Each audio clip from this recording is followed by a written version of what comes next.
Hello दोस्तों, नमस्कार, आदाब, सत श्री अकाल।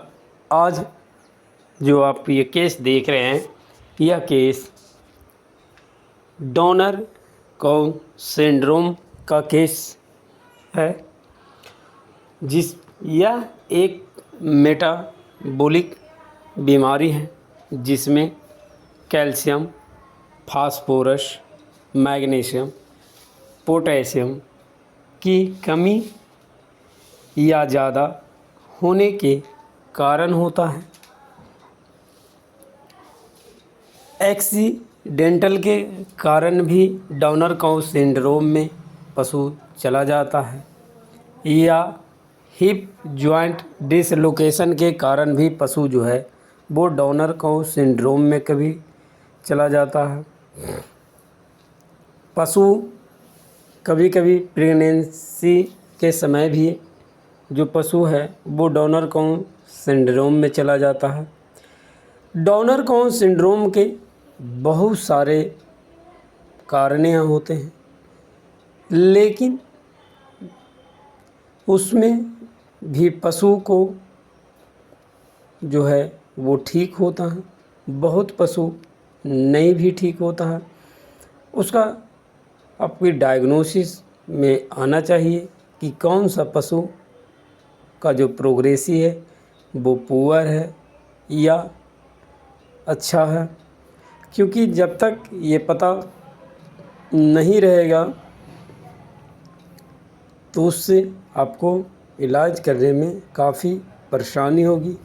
क्योंकि डॉनर काउन सिंड्रोम एक ऐसी बीमारी है जिसमें पशु जो है वो चारा खाते रहता है, लेकिन पशु जो है वो खड़ा नहीं हो पाती है। जैसे ही आप उसे खड़ा करने की कोशिश करेंगे, पशु जो है वो पूरे शरीर का जो वज़न है वो आपके ऊपर दे देता है, और जब आप उसके पास नहीं रहते हैं तो पशु जो है वो खड़ा होने का कोशिश करते रहता है और रेंगते रहती है। यह जो पशु आप जो देख रहे थे वो हिप जॉइंट डिसलोकेशन का केस था, लेकिन शुरुआती अवस्था में जब आप देख रहे होंगे तो ऐसा लग ही नहीं रहा था कि हिप जॉइंट डिसलोकेशन में था।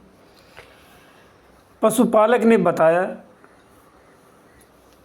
कि पशु जो है वो रात में रस्सी से बंधा हुआ खुल गया, जिसके कारण पशु जो है रखा हुआ दाना अधिक मात्रा में खा गई और इधर उधर घूमने के चक्कर में पशु जो है वो स्लिप कर फर्श पर गिर गई। गिरने के बाद पशु जो है इसी पोजीशन में रात भर रह गई। सुबह में पशुपालक के द्वारा उसे पैर को सही करके बैठा दिया गया। इसीलिए आपको शुरुआती अवस्था में ऐसा लग रहा होगा कि पशु जो है हिप जॉइंट डिसलोकेशन में नहीं है। शुरुआती अवस्था में आपको हिप जॉइंट डिसलोकेशन नहीं दिखाई देने का रीज़न ये भी होता है कि जब पहला दिन 0 डे में जब पुट्ठा घसकता है, जिसे हिप जॉइंट बोलते हैं, उसमें ना तो स्वेलिंग होता है और ना उसमें कोई दर्द पता चलता है, जिसके कारण उस पशु को पालक के द्वारा उसका लगातार इलाज किया जाता है, लेकिन इसमें कोई सुधार नहीं होता। यह जो पशु जो बैठा हुआ इस पोजीशन में पशु कभी भी खड़ा नहीं होता है, इसका प्रोग्रेसिव पुअर है। कभी भी अगर पशु फ्रॉग सिटिंग में है या डॉग सिटिंग में है, वह पशु खड़ा नहीं होती हैं, क्योंकि इसमें जो होता है, जो हिप जॉइंट जो होता है उसमें काफ़ी तनाव आ जाता है, मांसपेशी में तनाव आ जाता है, पेरिलेवियन टिबियल और टिबिया नर्व में भी तनाव आता है, जिसके कारण है कि पशु खड़ा नहीं हो पाता है और धीरे धीरे धीरे धीरे उसका स्थिति